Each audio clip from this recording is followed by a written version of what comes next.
Tetapi yang penting ialah bagi negeri Sarawak, kita sudah edarkan dan Datuk Joseph Salang faham hal ini.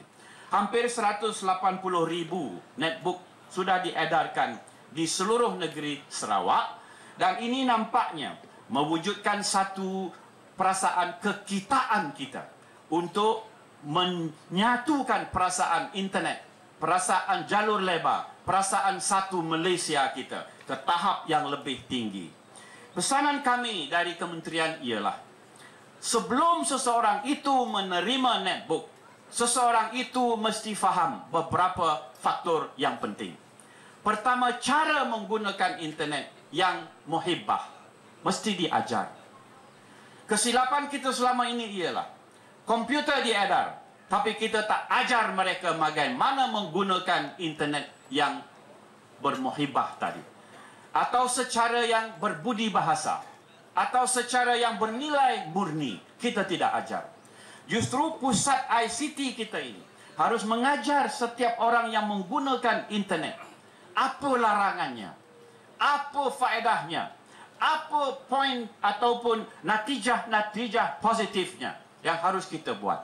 Bagaimana kita berniaga menerusi internet, apa dia performa SKMM yang boleh mereka dapati, apa dia cerita-cerita kemajuan yang ada, yang telah terbukti berjaya di bawah asuhan SKMM dan lain-lain.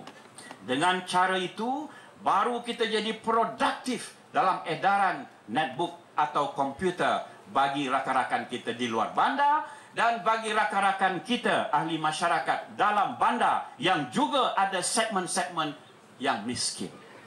Dalam bab itu, kita akan senaraikan beberapa segmen masyarakat miskin bandar yang boleh kita wujudkan ICT dan pusat ICT satu Malaysia ini.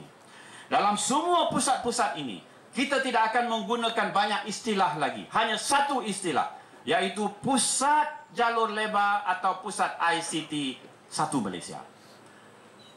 Pusat kecil besar, jalur lebar, semua itu boleh digunakan dalam lunas-lunas yang lain. Tapi untuk kemajuan kita masa depan, pusat ICT satu Malaysia inilah yang perlu kita jadikan sebagai bahan dan jenama yang hendak kita jualkan supaya popular dengan gagasan satu Malaysia.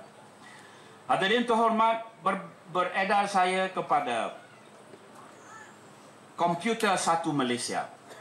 Di Perenggan Nasional telah diperuntukkan 1,2,900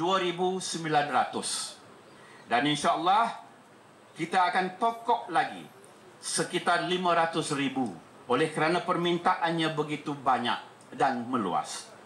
Dari angka 1 juta lebih sedikit tadi, 700,000 telah kita edarkan, termasuk yang 176,000 kita edarkan di Sarawak. Bagi Sabah 167,000 lebih kurang. Bagi Sarawak telah pun saya sebutkan tadi. Dengan pewujudan 500,000 tambahan ini, kita berharap apa yang dipohon sebentar tadi dapat kita manfaatkan secepat mungkin. Dan kita kumpulkan masyarakat kita di pusat-pusat jalur lebar atau pusat-pusat ICT satu Malaysia itu. Diasuh mereka dan diberi mereka bimbingan yang positif. Saya kira kalau membilang sudah genap, kalau menyukat pun sudah tepat. Dan tidak wajar saya meneruskan ucapan panjang lebar lagi, lantaran mesej kita sudah sampai dan juga matlamat kita pada tengah hari ini pun diizinkan Allah Subhanahu wa taala. Saya mengucapkan selamat kita berjuang bersama-sama. Bersatu kita di bawah bendera tanah air kita. Lagi 2 hari kita akan merayakan satu Malaysia kita sebenarnya, yaitu menerusi Hari Malaysia. Hari Malaysia 16 September tahun 2012 ini akan memberi kita satu gambaran kesatuan yang amat hebat. Biarlah kita di Sarawak, biarlah kita di Sabah, biarlah kita di Semenanjung, walaupun wilayah kita 3 segi atau tali 3 sepiling ini, kita satukan sebagai satu tali yang amat besar untuk negara tanah air kita. Ini mustahak kita tanamkan dalam diri kita. Kalau ada orang yang cuba nak memecahkan konsep ini, kita harus tolak mereka. Sebab dari segi sejarah kita, dari segi budaya kita, dari segi agama kita, dari segi perjuangan politik kita, kita tidak dapat dipisahkan lagi. Oleh itu kita katakan begini, kalau parang tanpa hulu, samalah berjalan tanpa kasut.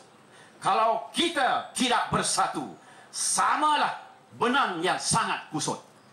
Ini pantun untuk perpaduan kita. Kita tidak ada pilihan lain. Orang yang kritik kita siang malam itu memang kerja dia. Yang cantik pun dia kata hodoh, yang wangi pun dia kata busuk. Tapi dalam pada itu, busuk dia, hodoh dia, dia pun makan hak kita juga. Hal ini mesti kita ketahui. Sebab itu bijak-bijak kita berjuang. Oleh kerana negeri Sarawak adalah negeri yang mempunyai otonomi dalam perjuangan kenegerian. Oleh kerana Sabah pun begitu. Oleh kerana Semenanjung pun begitu. Pegangan kita ialah perlembagaan Federation of Malaya, Federation of Malaysia. Dan perlembagaan Federation of Malaysia ini atau Persekutuan Malaysia inilah yang memberi kita untuk terus hidup dengan keadaan lumrah yang baik dan juga peringkat perpaduan yang dapat kita terima bersama-sama. Oleh yang demikian, walaupun hadirin saya tak nampak sampai belakang sana sebab kemah ini menjunam ke bawah, saya ibarat sampailah message itu. Kalau dirasakan saya sudah berucap panjang sangat, saya pun setuju juga. Jadi kita boleh berhenti di sini. Tapi apa yang saya sebutkan tadi, insya-Allah kami akan beri khidmat di bawah kementerian ini setakat yang boleh kita laksanakan. Bersatu kita bersama. Dan oleh kerana dalam sebutan sama ada doa ataupun oleh saudara PE tadi dikatakan kita mempunyai pendirian, saya bersetuju. Oleh itu sebelum saya duduk, tolong dengar rangkap ini. Jangan dipanjat kelapa condong, buahnya jatuh ke laman orang. Bumi dipijak, langit dijunjung, berdiri tegak bukannya lalang. Sebab apa saya sebut itu? Ramai yang berdiri tegak di sini, tak dapat duduk. Jadi saya pantunkan sedikit, kurang marah pada saya. Saudara pengurusi, begitulah penyampaian saya. Dan bagi pihak pegawai-pegawai kita yang datang, berbanyak-banyak terima kasih sekali lagi. Dan oleh kerana keadaan perjuangan kita begitu, pada tengah hari ini kita siap siagalah meneruskannya. Sukacita saya bagi pihak semua merasmikan majlis penutupan bengkel literasi ICT untuk ketua-ketua masyarakat daerah Bintulu yang dizahirkan, dijayakan di Kampung Penang Islam ini. Aqulu qawli hadza wa astaghfirullahal azim li wa lakum. Wassalamualaikum warahmatullahi taala wabarakatuh.